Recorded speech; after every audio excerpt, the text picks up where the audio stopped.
কইতে কইতে আইয়া পড়ছি এককালে বেয়ারপুর ব্রিজের উপরে। এই যে একটু পরে হয়েছে ব্রিজ, এই ব্রিজে বিকাল হইলেই হয়েছে গিয়া এখানে মানুষ আর মানুষ আইয়া ভিড় করে।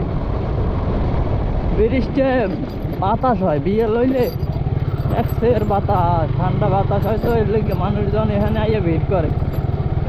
এখানে এখন একটু মানুষের চাপটা কমছে, কারণ হয়েছে গিয়া ওই লেবুখালি একটা ব্রিজ হয়েছে, তো অনেক সুন্দর কর্ণফুলী ব্রিজের নাম, এর লেগে এটা একটু চাপ কম।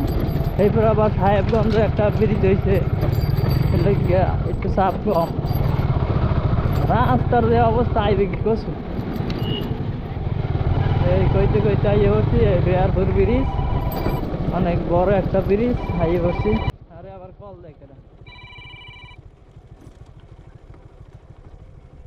হ্যালো, আসসালামু আলাইকুম অপু ভাই, ভালো আছেন? আমি আছি ভালো, আমি একটু রানিংয়ে আছি, আইয়ে কথা বলব। আপনি শান্তরে কল দেন, শান্তরে। আমি বরিশাল। হ্যাঁ, শান্ত আছে। আর একটু এইটা হচ্ছে বেয়ারপুর বাজার আর ব্রিজ, ব্রিজের ঢাল দিয়ে নামতে আছি, নামিয়ে বাজারটা দেখাইতে আছি। বাজারটাও অনেক বড় একটা বাজার। আর এই সোজা যদি যান তাহলে ডিসি রোড, এইবার ডিসি রোড দিয়ে ওপার যাইয়ে আবার ভোলা যাওয়া যাইবে। এই রাস্তা দিয়েই ভোলা যাওয়ার মতো রাস্তার অভাব নাই। এই দিয়া এই সেট দিয়ে, এই বাসের থানা দিয়ে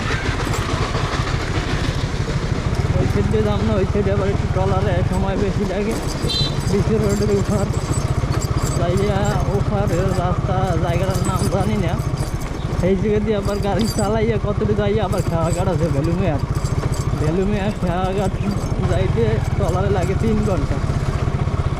এই 3 ঘন্টায় মুই বলা যাম হচ্ছে একুল দিয়ে। এটা হচ্ছে বেয়ারপুর বাজার, বাজারটা অনেক বড় একটা বাজার।